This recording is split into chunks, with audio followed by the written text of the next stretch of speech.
Endspurt in Liga 2. Wir machen heute zunächst das Spiel gegen Holstein Kiel, dann Hannover und dann haben wir, glaube ich, noch Braunschweig und Nürnberg oder so um den Dreh war es, glaube ich. Paderborn und Braunschweig waren es. Also heute ein Live-Spiel noch mit dabei in der Tabelle.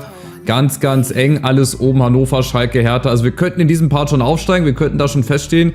Relegation können wir eigentlich auch safe machen, aber ich will natürlich direkt aufsteigen, weil Relegation habe ich eigentlich gar keinen Bock drauf. Und das 1:0 und natürlich, wer auch sonst, wenn es nicht Tabakovic ist, dann ist es Ouedraogo. Der Junge ist echt sehr, sehr, ja, Gold wert auf jeden Fall. Also Viertelstunde rum, 1:0 Führung, das bringt uns schon mal in eine sehr, sehr gute Ausgangslage. Je nachdem, wie die anderen spielen, Hamburg und Hannover und hast du nicht gesehen. Aber Achtung, wir sind auch hinten total anfällig in der Defensive. Aber wir schaffen das, komm, wir haben jetzt nicht mehr viele Spiele. Wir ziehen das durch und wir steigen am Ende auf. Das ist jetzt einfach die Paroli, die ich immer, ja, ausgebe. Vielleicht das zweite noch. Direkt kommt Tabakovic, Rehse. Schade, schade. Aber auch hinten stehen wir offen wie ein Scheunentor. Benedikt Pichler mit dem Ausgleich nach einer halben Stunde. Ey, hier geht's drunter und drüber. Wahnsinn. Wir sind gefühlt hier die Schießbude der Liga. Wir schießen zwar auch immer 2, 3 Tore. Wir kassieren aber auch zu leicht die Gegentore. Das ist Wahnsinn. Vielleicht der direkte Gegenstoß. Ich schalte mal wieder auf ausgeglichen. Vielleicht nützt das für die Defensive irgendwas. Ah, wer will schießen? Will keiner? Die stehen aber auch tief hinten drin, mein lieber Freund. Zack, zack, das geht aber ganz schnell hin und her. Irgendeiner muss mal schießen. Jungs, wir sind hier nicht beim Handball, ey. Da kannst du die schon mitzählen. Die Pässe schießt doch einfach mal, mein Gott. Da spielen sie sich den Ball rechts, links und nochmal quer und nochmal quer. Mann, wir sind nicht Barcelona. Irgendwann vielleicht mal. Aber noch nicht. Wir haben auch wieder 0 Chancen. Gut, auf die Statistik darfst du eh nichts geben. Machen wir direkt mal weiter. Komm, ein Tor zumindest, man muss doch hier drin sein. Haha, und der andere kann auch wieder treffen, Tabakovic. Die beiden, Ouedraogo und Tabakovic, die sind meine Lebensversicherung in den letzten Spielen. Ja, besonders im letzten Part, da gegen Rostock, das Spiel, was wir simuliert haben, haben wir zwar nicht gewonnen, aber Ouedraogo hat auch wieder zweimal getroffen. Achtung, schade. Von daher sehr, sehr wichtig, auch gleich gegen Hannover werden die beiden auf jeden Fall eine wichtige Rolle spielen. Rehse, oh, wunderschön. Und wieder, wer ist es? Ouedraogo, der ist wirklich Gold wert, den werden wir im Sommer entweder behalten, Vertrag aber verlängern oder für viel, viel Geld verkaufen, damit wir unseren Kader verstärken können. Wahnsinn, Wahnsinn, Wahnsinn. Achtung, aber Kiel, die sind auch noch nicht geschlagen, aber mit dem 3:1, das ist eigentlich schon ein sehr komfortabler Vorsprung. Da müsste jetzt schon relativ viel schief gehen, dass wir hier das noch hergeben, aber haben wir schon öfter hingekriegt. Und da ist die Entscheidung. Wunderschön gespielt. Und Sforza darf auch endlich mal wieder. Hat vor langer, langer Zeit mal getroffen. Da hat die Mauer wahrscheinlich noch gestanden, so gefühlt. Aber jetzt war es das so. Also den ersten Sieg haben wir schon mal. Den zweiten hoffentlich holen wir jetzt gegen Hannover. Und dann gegen Paderborn und Braunschweig. Dann könnten wir das Ding eigentlich rechnerisch schon fast klar machen. Und dann schon als Aufsteiger feststehen. Oder zumindest Relegation. Also die Relegation will ich zumindest festhalten und auch erreichen, weil da könnten wir auch eventuell das noch irgendwie rumreißen, je nachdem, gegen wen wir spielen. Egal, 4:1 gewonnen, das ist schon mal gut. Hamburg hat verloren gegen Lautern, das ist sogar noch besser. Also viel besser kann es ja gar nicht starten für uns. Das heißt, wir sind jetzt voll im Spiel gegen Hannover, nachdem wir das noch einmal durchsimuliert haben. Hier ist ein Montagsspiel. Ich dachte, Montagsspiele wurden abgeschafft. Ist das hier bei EA noch nicht angekommen? Also wir sind momentan Dritter. Haben aber noch ein Spiel weniger. Wenn wir gewinnen sollten, wären wir noch 1 Punkt hinter Hannover. Und da ich die letzten beiden Spiele gegen Schalke und Hamburg auch spiele und ich sehr selbstsicher bin, dass wir das irgendwie hinkriegen. Aber wir haben ja noch Paderborn und Braunschweig, die sind dazwischen. Also wir gehen rein gegen Hannover. Das könnte schon für Hannover ein richtungsweisendes Spiel sein, ne? Wenn die gewinnen, dann sind die fast schon aufgestiegen. Genauso wie Schalke. Also, ich hab Bock.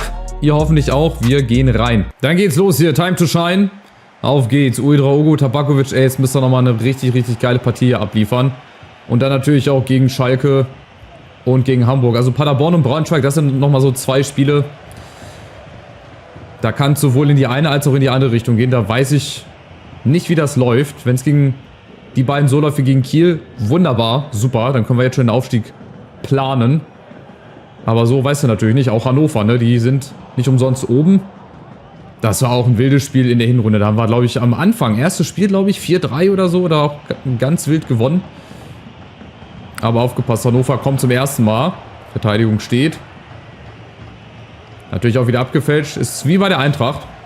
Wie bei meiner Eintracht-Karriere wird auch jeder Ball zum Gegner immer abgefälscht. Aber Sforza muss den Ball viel schneller spielen. Ey. Ich verstehe das nicht. Warum warten die so lange? War eigentlich schon längst frei, längst gespielt. Okay, du kannst natürlich nicht so hintenrum spielen, wie ich mir das gerne wünschen würde, weil die Spieler halt dementsprechend noch nicht so stark sind, aber die werden noch. Und hier geht es auch nicht um schöne Spielerei, jetzt gilt es darum, hier Ergebnisse einzufahren. Achtung, Joey Kenny. Joey Kenny, ey, auch ein merkwürdiger Vorname. Warum heißt er nicht Joe? Oder John? Rettet uns da erstmal, ihr seht das, oben Dritter gegen Zweiter. Okay, Hannover mit 59 Punkten. Die bleiben auf jeden Fall auf dem zweiten Platz, egal wie das hier heute ausgeht, aber es geht um den Vorsprung. Ich möchte gerne den Vorsprung verringern und wir sind vorne mit natürlich Ouedraogo. Wer sonst? Ja, alleine, komm. Und die Führung. Oh, nee. Ah, die Dinger müssen rein. Egal, der macht so viel Spaß, der Junge wahrscheinlich. Der hat so viel Vorlagen, so viele Tore selber geschossen. Apropos Tore. Da wäre es doch schon fast soweit gewesen. Schade. Nächste Chance.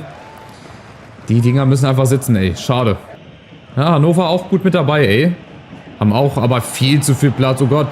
Scott aufgepasst. Super Grätsche. Ast rein und kein Elfmeter. Oh, das war aber auch mit viel Risiko verbunden. Aber es mussten wir machen, ansonsten wäre er durch gewesen. Wahrscheinlich. Und dann hätte er gespielt. So. Nusa gegen Burner. Das ist ja mal hier nicht der Burner. Dass der uns da im Weg steht. Boah, ist so eng, wie Hannover das macht. Sofort wieder in der Defensive. Aber wir machen das jetzt. Rese, komm. Gegen Moroja. Muss hier irgendeiner hinterlaufen. Barko vielleicht? Will er? Ja. Und jetzt, wo ist er? Nusa winkt. Tabakovic. Also es ist so ein ganz typisches Aufstiegsspiel. Aha, Ouedraogo. Jetzt komm, 1 gegen 2. Macht er alleine.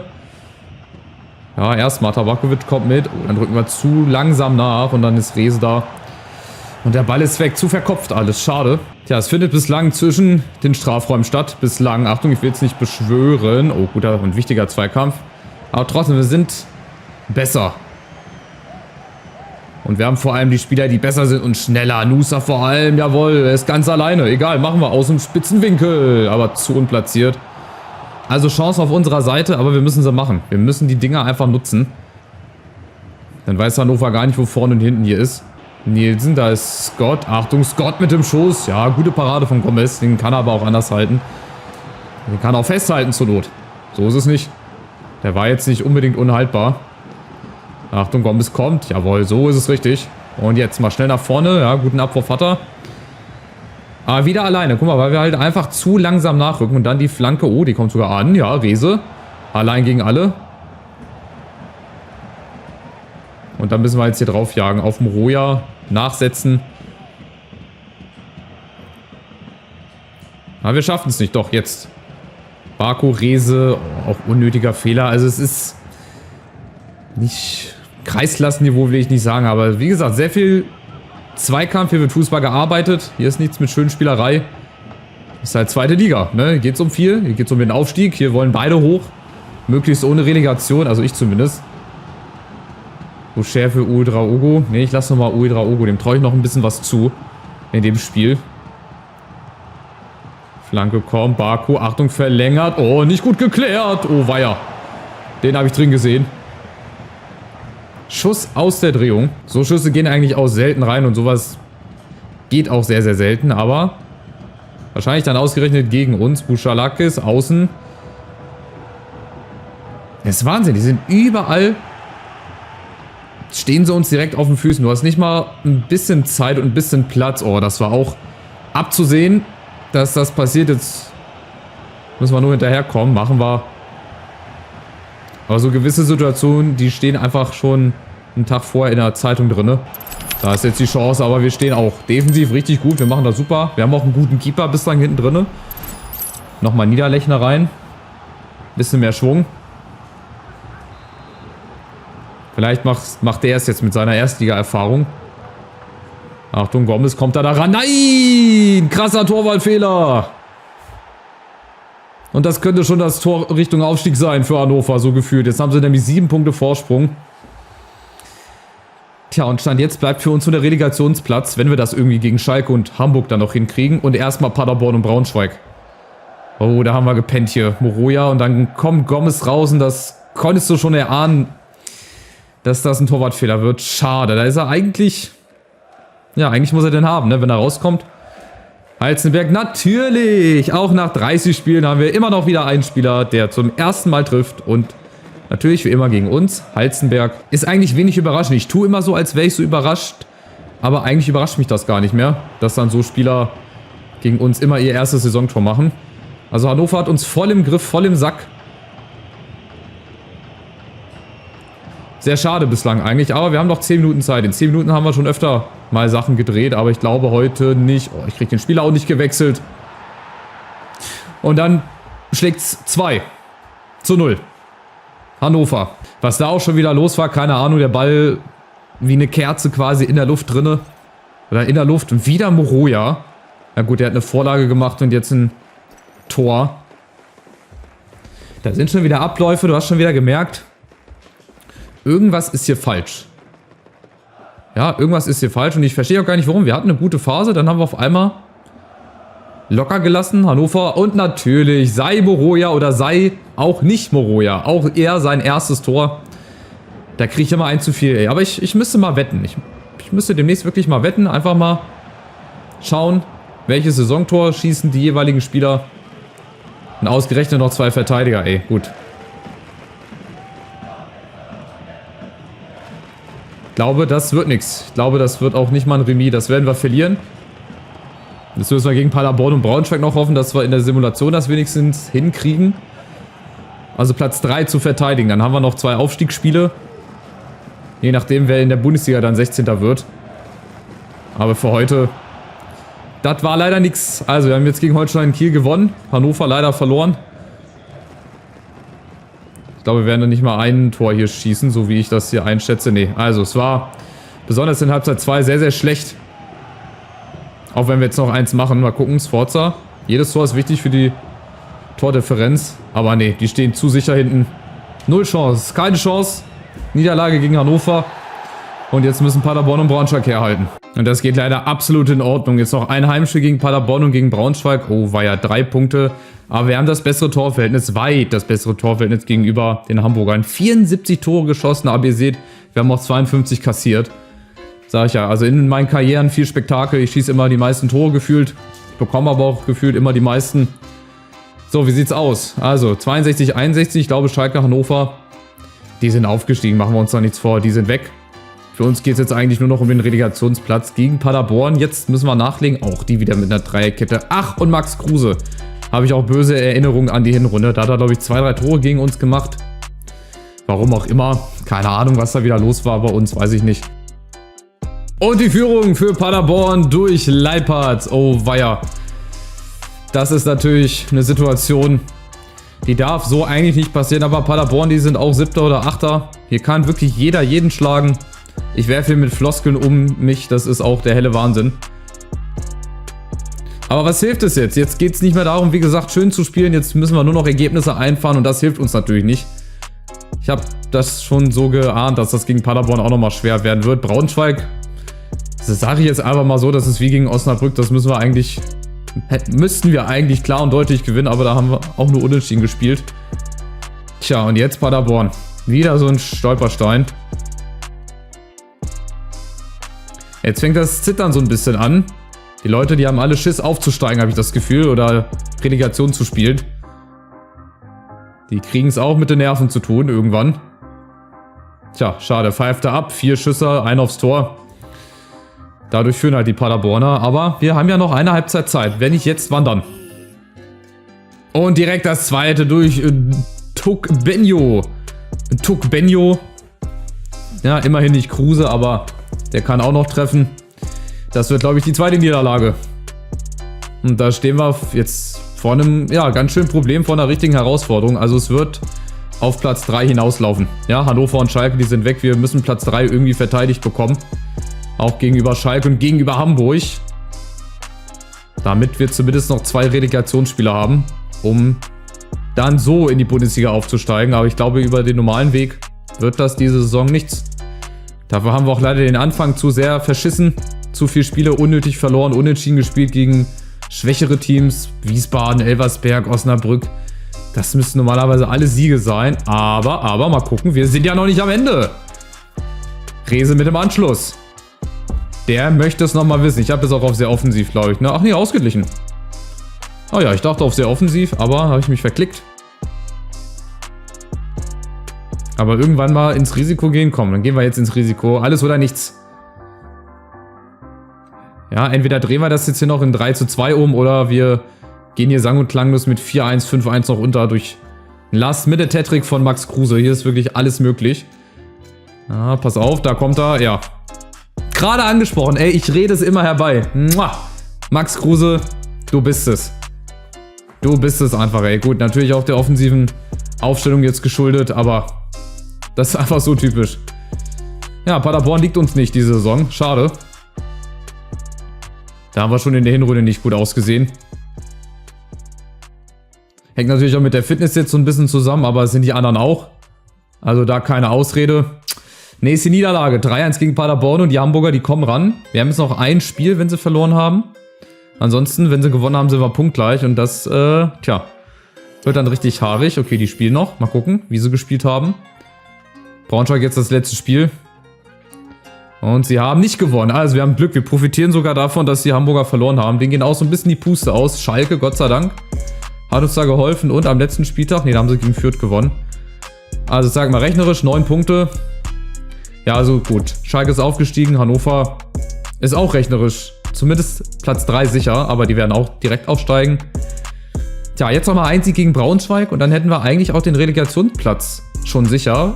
Aufgrund des Torverhältnisses, aber ich rechne jetzt mal damit, dass Hamburg gewinnt.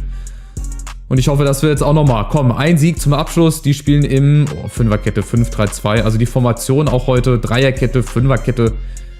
Die wollen uns ja alle an den Karren pinkeln, aber wir wehren uns jetzt. Komm, letztes Spiel nochmal. In Braunschweig, da müssen wir das Ruder jetzt irgendwie rumreißen. Ich weiß nicht wie, aber ich hoffe, die Mannschaft weiß es. Und da ist endlich Tor Nummer 1, Nusa, auch nach langer Zeit endlich mal wieder getroffen, so wichtig. Ganz großer Krampf bislang, sehr viel durchgewurschtelt vorm Strafraum, dieses typische Quer hin und her Gespiele, aber vielleicht ist das jetzt der Brustlöser, der uns vielleicht die Relegation sichert. Gucken vielleicht gleich nochmal das zweite Tor, jawohl, Doppelschlag, Rehse.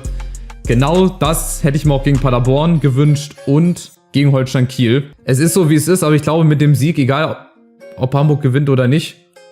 Ich glaube, hätten wir die Relegation sicher, oder? Ne, nur wenn Hamburg nicht gewinnt, wegen dem Torverhältnis. Da haben wir ja plus 20 Tore. Das wird Hamburg nicht aufholen, auch nicht gegen uns. Da müssen wir echt schon so scheiße spielen.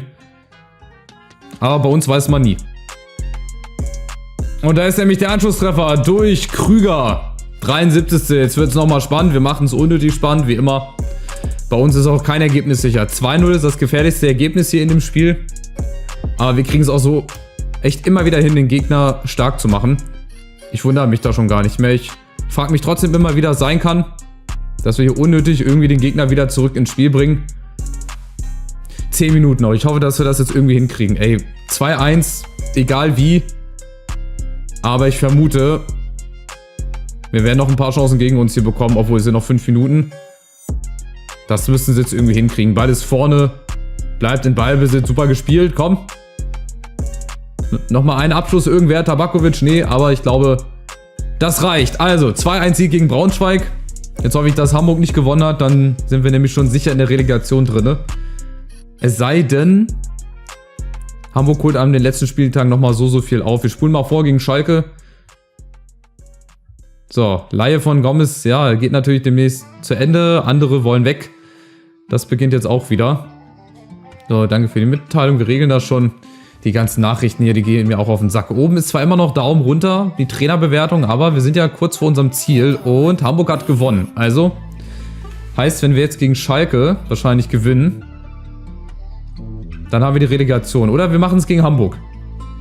Also, 2 Aufsteiger haben wir schon, Hannover und Schalke. Wenn wir das jetzt gewinnen gegen Schalke, dann sind wir in der Relegation, weil das Torverhältnis, das holt Hamburg nicht mehr auf. Aber wir müssen natürlich, ne, um uns in die Situation zu bringen. Ansonsten machen wir es gegen Hamburg direkt. Also nochmal, schwarz auf weiß, die Tabelle. Spannender geht's gar nicht. Kampf um die Relegation, Hamburg oder Hertha. Das ist hier die Frage. KSC ist auch schon raus. Rechnerisch zwar noch nicht, aber das werden sie nicht schaffen. Wie sieht's unten aus? Wer steigt ab? Haben wir da schon einen sicheren Absteiger? Wiesbaden, ja, wer hätte es gedacht? Und Osnabrück. Die werden wahrscheinlich auch wieder runtergehen und dann, oh, Düsseldorf, Elversberg, Braunschweig, Nürnberg, Lautern, Magdeburg. Da kann die halbe Liga noch absteigen oder auf den Relegationsplatz fallen. Sehr, sehr geil. Ich mag diese Spannung. Ich hoffe, ihr auch. Lasst einen Daumen nach oben da, kostenloses Abo. Und dann geht's rein gegen Schalke, Live-Spiel und dann nochmal gegen Hamburg. Und dann sehen wir, gegen wen wir Relegation spielen. Macht's gut. Ciao, ciao.